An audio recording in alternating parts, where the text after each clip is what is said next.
मानसिक तनाव, डिप्रेशन, ईर्ष्या, उसका प्रधान कारण है भ्रष्ट आचरण। खुली बात है, उसका प्रधान कारण है भ्रष्ट आचरण।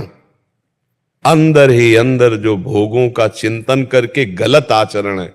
आप बुरा मत मानिएगा, आज जो समय चल रहा है, हम कई बार इस पर बोले हैं, ये जो गर्लफ्रेंड बॉयफ्रेंड चल रहा है ना, ये महाविष है, महाविष।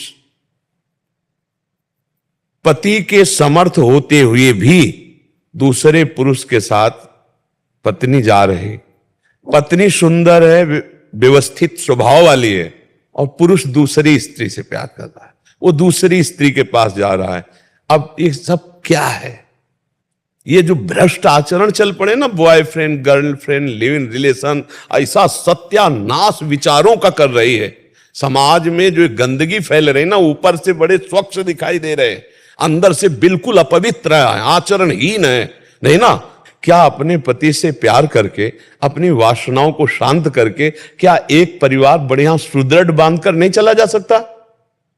कितना सुंदर गृहस्थी होगी, और उनसे जो संतान होगी वो सुशिक्षित, वो धर्मवान, राष्ट्रभक्त, कैसा सुंदर परिवार खिलेगा। ये जो नारकी गति घुस गई है ना, अब उसके लिए धन चाहिए, चाहे जितना धर्म करना पड़े। तो हमारे जो, हम इसीलिए एक शब्द में बोला, आचरण भ्रष्टता सब का कारण है।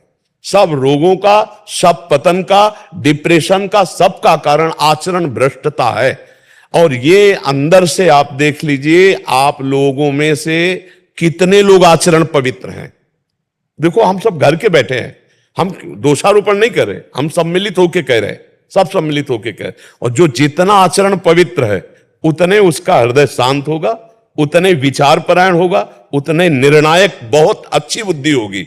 और जितना भ्रष्ट होगा, उतने नास्तिकता, उत्साहहीनता, कुविचार, और सब ड्रामा, सब पाखंड है, सब नौटंकी नाटक है, इन विचारों का रूपण। क्योंकि पापवंत कर सहज स्वभाव, भजन मूर्ति भाव न काऊ, जो पे दुष्ट हृदय सोई होई, मोरे सन्मुख आओ की सोई। वो आकर भी विमुख रहेगा।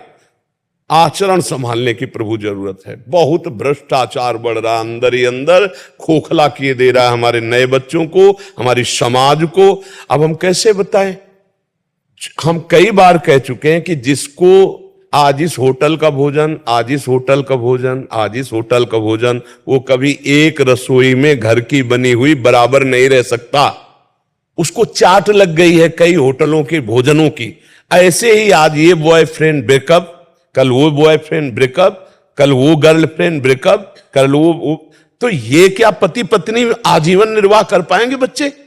क्या इनका जीवन एक सीमा में बंध पाएगा? और सीमा में नहीं बंध पाएगा तो अब आप विचार करो, जब पुरुष देख रहा है कि मेरी पत्नी कार में बैठी दूसरे की और गले में लग के हंसते बात करते जा रहे, जब वो पत्नी देख रही कि मेरे सामने मेरा पति किसी और से, अब आप बताओ उस घर में क्या होगा और उनकी बुद्धियों में क्या होगा?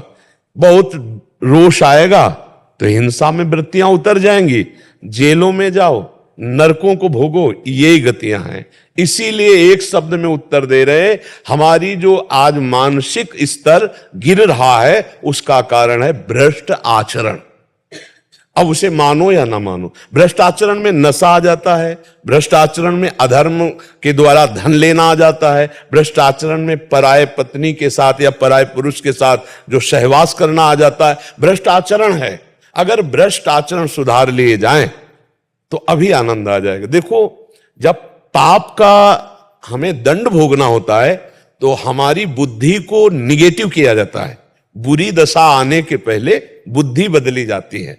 जेका विधना दारुण दुख दीन, वही कै मति पहले हरिलील। जो बुद्धि का विपरीत होना, निगेटिव हो जाना, नकारात्मक सोचे होना, ओवर थिंकिंग इतनी बढ़ जाना, अब वो उसको डिप्रेशन में पहुंचा देती, क्योंकि पाप है। अच्छा, पाप नहीं है और भजन हो रहा है। अच्छा, ऐसा धोखा हमारे साथ किया, भोगोगे तुम। ये जो निकलता है ना, भोगोगे।